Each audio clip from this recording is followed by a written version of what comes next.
عہد کیا تھا خضر سے کہ میں تمہاری بات پر کچھ نہیں کہوں گا، تمہارے عمل پر سوال نہیں اٹھاؤں گا، لیکن حضرت موسیٰ علیہ السلام برداشت نہیں کر سکے کہ میری نگاہوں کے سامنے میں زندہ ہوں، میں وقت کا نبی ہوں، میری نگاہوں کے سامنے کسی پر ظلم ہو اور میں خاموش رہ جاؤں، میری شان کے خلاف نہیں ہو سکتا۔ اللہ لا الہ الا هو الحی القیوم صلی علی رسولہ الکریم۔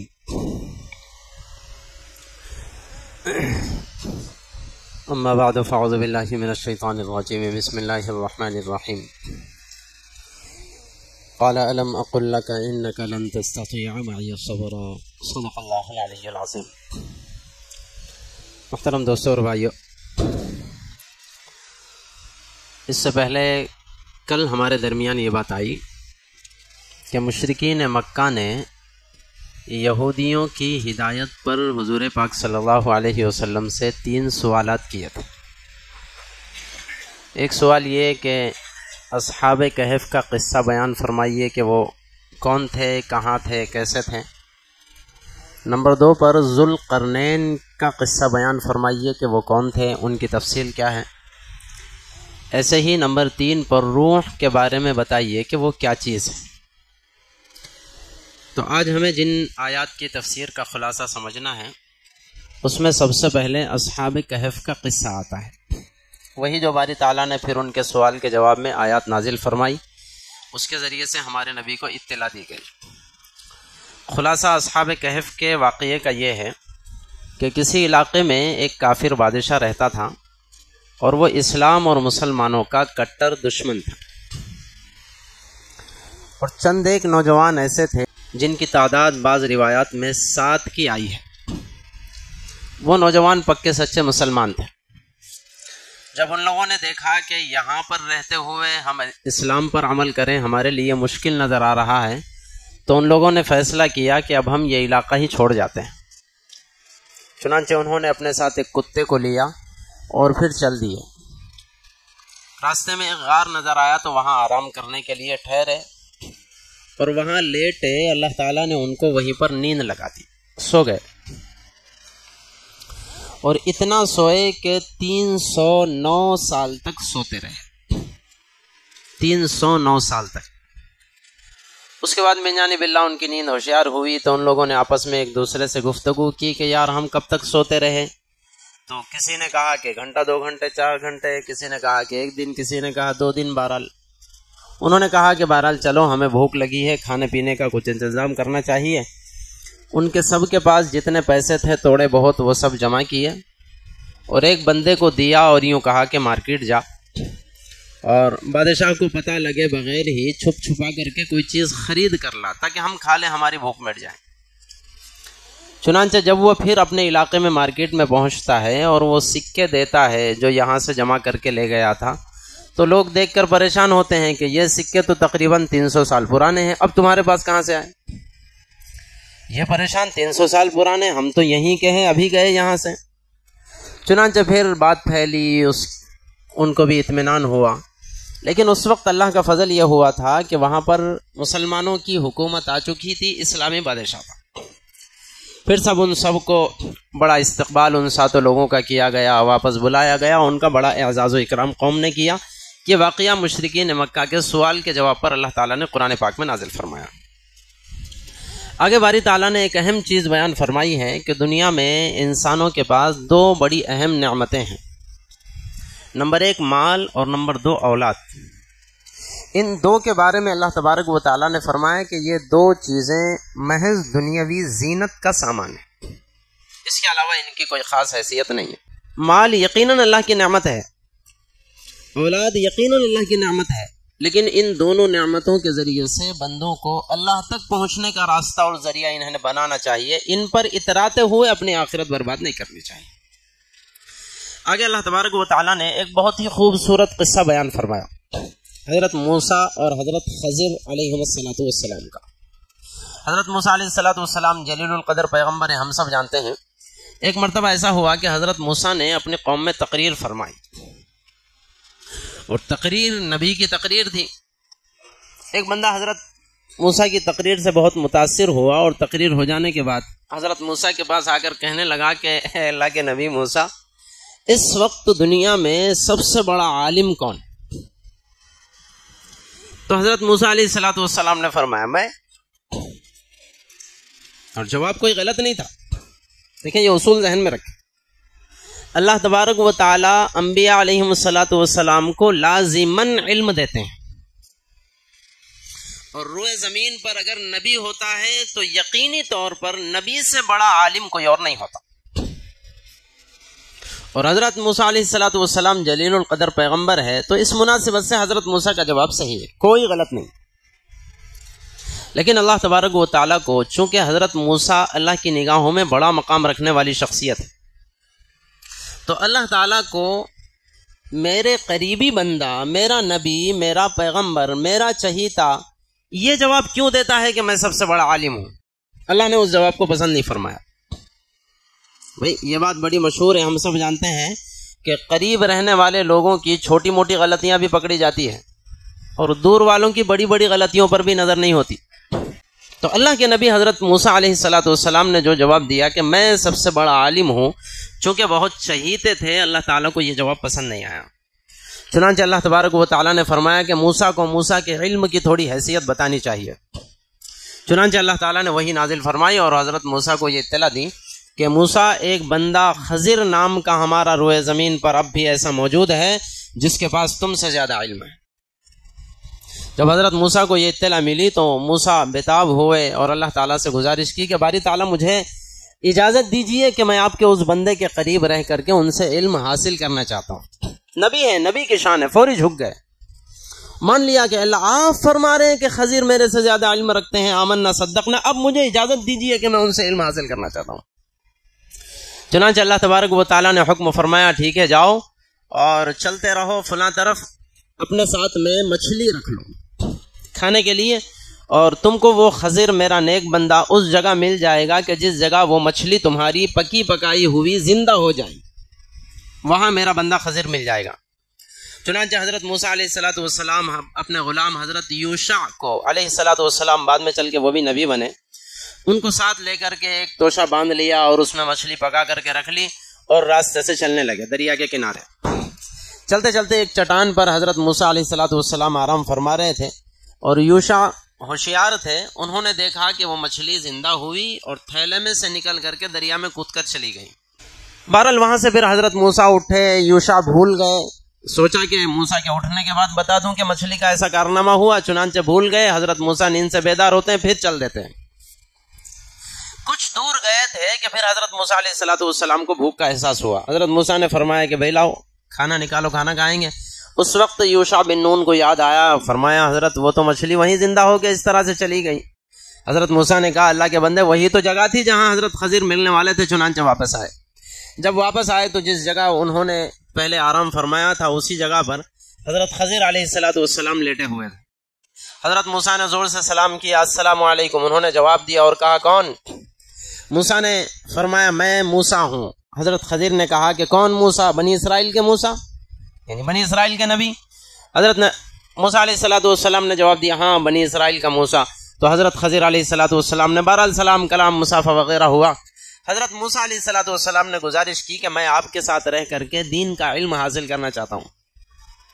حضرت خضر نے کہا کہ بھئی دیکھو تم میرے ساتھ رہنا چاہو تو رہ لو، لیکن تم میرے ساتھ رہ کر کے برداشت نہیں کر سکتے بہت ساری چیزوں کو۔ موسیٰ نے کہا کہ نہیں مجھے علم حاصل کرنا ہے، میں ساری چیزیں برداشت کر لوں گا۔ تو بہرحال حضرت خضر نے کہا کہ شرط یہ ہے کہ میں کچھ بھی کروں میرے کسی کام پر تمہیں سوال اٹھانے کی اجازت نہیں ہوتی۔ چنانچہ حضرت خضر نے شرط مان لی اور پھر دونوں چلتے رہے۔ راستے میں جاتے ہوئے ایک دریا پار کرنی تھی، اس دریا میں ایک کشتی میں سوار ہوئے اور کشتی میں سوار ہوتے جا رہے ہیں۔ کشتی کا ملا سب سے پیسہ لے رہا ہے، جب ان کا نمبر آیا حضرت موسیٰ بھی پیسے دینا چاہتے ہیں، خضر پیسہ دینا چاہتے ہیں۔ ملا کشتی کا ان کو پہچانتا تھا، پہچاننے کی وجہ سے کہ بھئی اللہ والے آدمی ہیں، نہیں آپ سے پیسہ نہیں لیتا، انہوں نے مہربانی کی بغیر پیسے کے یہاں سے وہاں چھوڑ دیا۔ اتفاق سے ایسا ہوا کہ وہاں اترنے ہی والے تھے، حضرت خضر علیہ الصلوۃ والسلام نے ایک مارا کے کشتی کا ایک تختہ توڑ دیا، اسے عیبدار بنا دیا۔ حضرت موسیٰ علیہ الصلوۃ والسلام بول پڑے خضر یہ تم نے کیا کیا؟ اس بندے نے ہمارے ساتھ مہربانی کی، نمبر ایک تو مہربانی نہ بھی کرتا تو کسی کے ساتھ ظلم کرنا ناجائز ہے، مزید برآں یہ کہ اس نے ہمارے ساتھ مہربانی کی ہے بغیر پیسے لیے کہ ہم کو سوار کیا ہے، اس کے ساتھ آپ نے مہربانی کا اثر یہ دیا، اس کا صلہ یہ دیا کہ اس کی تختی توڑ دی، اس کا تختہ توڑ دیا کشتی کا۔ حضرت خضر علیہ السلام نے جواب دینے کے بجائے کہا موسیٰ تم اپنا عہد بھول رہے ہو، میں نے تم سے کہا تھا کہ تم میرے ساتھ نہیں رہ سکتے، اور شرط لگائی تھی کہ میری کسی بات پر تمہیں کچھ نہیں کہنا ہے۔ حضرت موسیٰ نے جواب دیا ٹھیک ہے چلو آئندہ پھر میں تمہاری بات پر جواب نہیں دوں گا، ابھی معافی طلب۔ تھوڑی دور جانے کے بعد دیکھا کہ ایک میدان میں معصوم چھوٹے بچے کھیل رہے ہیں۔ حضرت خضر علیہ السلام نے ایک معصوم بچے کی پکڑ کر کے گردن ہی مروڑ دی اور اسے قتل کر دیا۔ حضرت موسیٰ پھر بول کے پڑے کہ خضر یہ تم نے کیا کیا، معصوم بچے کو قتل کر دیا۔ حضرت خضر نے جواب دیے بغیر پھر وہی کہا کہ موسیٰ میں نے تم سے کہا تھا کہ تم میرے ساتھ نہیں رہ سکتے، میرے کام پر تمہیں سوال اٹھانے کی اجازت نہیں ہے۔ حضرت موسیٰ نے کہا کہ بس اب یہ آخری بار ہے، لاسٹ چانس دیجئے، اس کے بعد اگر تمہارے کسی عمل پر بولوں تو پھر فراق بینی و بینکم، ہمارے تمہارے درمیان تفریق ہو جائے گی، میں پھر زبردستی نہیں کروں گا۔ بہرحال اب بول دیا معافی تلافی۔ ایک گاؤں میں پہنچے، دونوں کو بھوک لگ رہی تھی، وہاں مطالبہ کیا گاؤں والوں سے کہ بھئی ہم اس طرح سے مسافر ہیں، کوئی کھانا کھلا دے۔ گاؤں والے بڑے بدماش تھے، ان لوگوں نے انہیں کھانا نہیں دیا۔ وہاں سے واپس آ رہے تھے تو حضرت خضر نے دیکھا کہ ایک دیوار بالکل گرنے کے قریب تھی۔ حضرت خضر علیہ السلام نے اپنے ہاتھ کے ذریعے سے اس دیوار کو پھر کھڑی کر دیا۔ حضرت موسیٰ علیہ السلام نے فرمایا خضر انہی گاؤں والوں میں سے کسی کی دیوار ہے یہ، تم کو جب اتنا اچھا فن آتا ہے کہ تم ٹوٹتی ہوئی دیوار کو کھڑی کر سکتے ہو، تو ابھی تھوڑی دیر پہلے انہوں نے کھانا نہیں دیا تو دیوار کو اچھی کرنے کے بہانے سے کھانا مانگ لیتے، کھانا مل جاتا، ان کا کام بھی ہو جاتا۔ حضرت خضر علیہ السلام نے فرمایا ھذا فراق بینی و بینک، اب یہاں سے تمہاری میری تنہائی ہے، جدائیگی ہے، علیحدگی ہے، اب تم اور میں ساتھ میں نہیں رہ سکتے۔ چنانچہ وہاں سے علیحدگی ہو گئی۔ علیحدگی تو ہو گئی، لیکن پھر حضرت خضر نے علیہ السلام حضرت موسیٰ کو ان تینوں چیزوں کی مصلحت سمجھائی، میں نے یہ کام کیوں کیا۔ چنانچہ حضرت خضر فرماتے ہیں جو سب سے پہلے میں نے کشتی توڑی ہے اس کی وجہ اصل میں یہ تھی کہ ندی کے اس پار ایک ظالم بادشاہ رہتا ہے، اور اس ملاح کو اس ظالم بادشاہ کا علم نہیں ہے۔ اس ظالم بادشاہ کی عادت یہ ہے کہ جو کشتی بھی صحیح سالم اس کے علاقے میں آتی ہے وہ اس پر ظلم کر کے ہڑپ لیتا ہے۔ ہاں اگر کشتی عیبدار رہے تو پھر اسے نہیں چھیتا۔ میں نے جان بوجھ کر اس کی کشتی کو عیب لگایا ہے تاکہ وہ اسے پسند نہ آئے اور اس بندے کی کشتی اس کے بعد سلامت رہے۔ اس کی مصلحت تو یہ تھی۔ اور جہاں تک اس بچے کے قتل کا معاملہ ہے تو اصل بات ایسی ہے کہ اس کے والدین بہت زیادہ نیک ہے، ایماندار لوگ ہیں، مسلمان ہیں، اور یہ بندہ آگے چل کے بڑا ہونے کے بعد بہت بڑا دنیا کا شیطان بننے والا تھا، بہت بڑا ظالم بننے والا تھا، اور ڈر ایسا تھا۔ اور یہ بچہ جو ہے اپنے ماں باپ کی اکلوتی اولاد ہے، اور ماں باپ کی اکلوتی اولاد ہو تو ظاہر سی بات ہے کہ ماں باپ بہت زیادہ محبت کرتے ہیں، تو ڈر اس بات کا تھا کہ یہ بچہ بڑا ہونے کے بعد اپنے ماں باپ کو بہکائے، اپنے ماں باپ کو بھی ظلم پر ابھارے، اپنے ماں باپ کو بھی کفر پر ابھارے، تو ممکن تھا کہ بچے کی محبت میں وہ لوگ بھی کفر کی طرف آ جائیں۔ تو ان لوگوں کی نیکی کی وجہ سے ان کو کفر سے بچانے کی خاطر خدا کا حکم تھا من جانب اللہ کے شیطان کو قتل کر دیا جائے، تو میں نے اسے قتل کیا ہے، باقی میں نے اپنی مرضی سے کچھ نہیں کی۔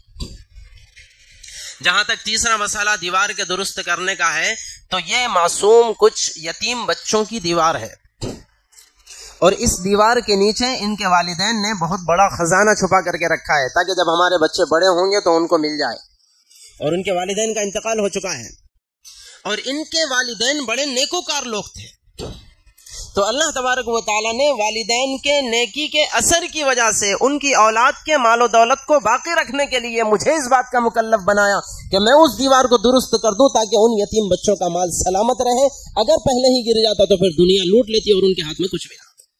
بہرحال ان تینوں چیزوں کی مصلحت یہ ہے جس پر آپ صبر نہ کر سکے، اس لیے ھذا فراق بینی و بینک، اب یہ میرے اور تمہارے درمیان تفریق کا وقت آ گیا۔ چنانچہ وہ دونوں وہاں سے واپس ہو گئے۔ اس خوبصورت واقعے سے دو تین باتیں ہمیں بطور خاص سمجھنی ہیں۔ نمبر ایک تو یہ کہ حضرت موسیٰ علیہ السلام نے یوں فرمایا تھا کہ میں سب سے بڑا عالم ہوں۔ اللہ نے کہا کہ خضر تم سے زیادہ علم رکھتے ہیں، تو اس کا مطلب یہ ہے کہ حضرت خضر موسیٰ سے بڑے عالم ہو گئے؟ جواب اس کا یہ ہے کہ نہیں، حضرت خضر موسیٰ سے بڑے عالم نہیں تھے، بات اصل میں یہ ہے کہ تکوینی علم کچھ اور ہوتا ہے، تشریعی علم کچھ اور ہوتا ہے۔ موسیٰ کے پاس تشریعی علم تھا، خضر کے پاس تکوینی علم تھا، اور تشریعی علم کی فضیلت ہوتی ہے، تکوینی علم کی فضیلت نہیں ہوتی۔ وہ تو محض حضرت موسیٰ علیہ السلام کو سبق سکھانے کے لیے اور یہ بات واضح کرنے کے لیے کہ اللہ تبارک و تعالیٰ کو تمہاری یہ بات پسند نہیں آئی، اللہ تبارک و تعالیٰ نے ویسا فرمایا۔ وجہ کیا؟ اس کی وجہ یہ ہے کہ حضرت موسیٰ علیہ السلام مسلمہ نبی ہے، بڑے جلیل القدر پیغمبر ہیں، اور حضرت خضر علیہ السلام کے بارے میں اختلاف ہے علماء کا، ممکن ہے کہ وہ اللہ کے نبی رہے ہوں، ممکن ہے کہ اللہ کے نبی نہ رہے۔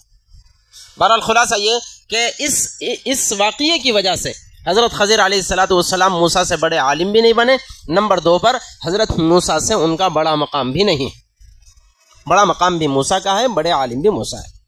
باقی اللہ تبارک و تعالیٰ کو موسیٰ کے مقام کے پیش نظر وہ جملہ پسند نہیں آیا تھا، اس لیے حضرت موسیٰ کو باری تعالیٰ نے یوں گھمایا ہے بس۔ دوسری بات یہاں یہ سمجھنی چاہیے کہ حضرت موسیٰ علیہ نبینا علیہ السلام نے پہلے وعدہ کر لیا تھا، بھئی حضرت موسیٰ نے پہلے عہد کیا تھا نا کہ میں تمہارے کسی کام پر آواز نہیں اٹھاؤں گا، پھر بھی حضرت موسیٰ کیوں بول پڑے؟ ایک شکل تو اس کی یہ ہو سکتی ہے کہ موسیٰ وہ پہلے والا واقعہ بھول گئے ہوں، اور نبی کی شان کے خلاف ہے کہ نبی اتنا زیادہ بھلکڑ ہو، نہیں بھول سکتے نبی۔ اللہ تعالیٰ اتنے کمزور کن ذہن بندے کو نبی بنا دے، ایسا نہیں ہو سکتا۔ نبی بہت ہوشیار بھی ہوتے ہیں، نبی چالاک بھی ہوتے ہیں، نبی ذہین بھی ہوتے ہیں۔ دنیا کی انسانوں کی سب سے اولین کیٹیگری اور سب سے اولین کمالات اللہ تبارک و تعالی وقت کے نبی میں جمع فرماتے ہیں۔ حضرت موسیٰ علیہ السلام اپنا عہد بھولے نہیں تھے، اب جب بھولے نہیں تھے تو پھر کیا کر رہے تھے؟ اپنے عہد کے خلاف کر رہے تھے۔ بھئی ظاہر یہی اپنے عہد کے خلاف کر رہے تھے، ہاں بالکل ظاہر اور باطن بھی یہی ہے کہ اپنے عہد کے خلاف کر رہے تھے۔ عہد کیا تھا خضر سے کہ میں تمہاری بات پر کچھ نہیں کہوں گا، تمہارے عمل پر سوال نہیں اٹھاؤں گا، لیکن حضرت موسیٰ علیہ السلام برداشت نہیں کر سکے کہ میری نگاہوں کے سامنے میں زندہ ہوں، میں وقت کا نبی ہوں، میری نگاہوں کے سامنے کسی پر ظلم ہو اور میں خاموش رہ جاؤں، میری شان کے خلاف نہیں ہو سکتا۔ ذہن میں رکھیں، حضرت موسیٰ علیہ السلام اپنا وعدہ اور اپنا کیا ہوا عہد بھولے نہیں تھے، حضرت موسیٰ کو یاد تھا، اس کے باوجود نبی کی شان کے خلاف تھا کہ ظلم پر خاموش ہو جاتے ہیں۔ یہ ہوتا ہے نبی۔ آگے اللہ تبارک و تعالیٰ نے اپنے کمالات کے بارے میں فرمایا، اللہ تعالیٰ کے جو کمالات ہیں، اللہ تعالیٰ کی جو صفات ہیں، اس کے بارے میں فرمایا۔ باری تعالیٰ کے کمالات، باری تعالیٰ کی صفات، باری تعالیٰ کی جو اچھائیاں ہیں، ان کو اگر انسان لکھنا شروع کر دے تو اللہ تعالیٰ فرماتے ہیں دنیا میں جتنے سمندر ہیں وہ سارے سمندروں کو سیاہی کے طور پر استعمال کر لیں، اور یہ سارے سمندر ختم ہو جائے، اس کے بعد ایسے ہی اور سمندر لا لیں، ان کو بھی سیاہی کے طور پر استعمال کر لیں، اللہ تعالیٰ کے کمالات مکمل نہیں ہوں گے، یہ سارے سمندر سیاہی بن کے ختم ہو جائیں گے۔ اب ہم تو سمجھ ہی نہیں سکتے اللہ تعالیٰ کی شان کیا ہے، اللہ کے کمالات کیا ہے، ہمیں اللہ سے کیا معرفت ہے، ہم کہاں ایمان میں مضبوط ہیں۔ بہرحال باری تعالیٰ کا فرمان یہ ہے، ہمیں اس پر یقین اور ایمان رکھنا چاہیے۔ جتنی باتیں یہاں آئی ہیں اللہ تعالیٰ ان سب پر ہم سب کو توفیق عمل نصیب فرمائے۔ آمین۔ وآخر دعوانا ان الحمد للہ رب العالمین۔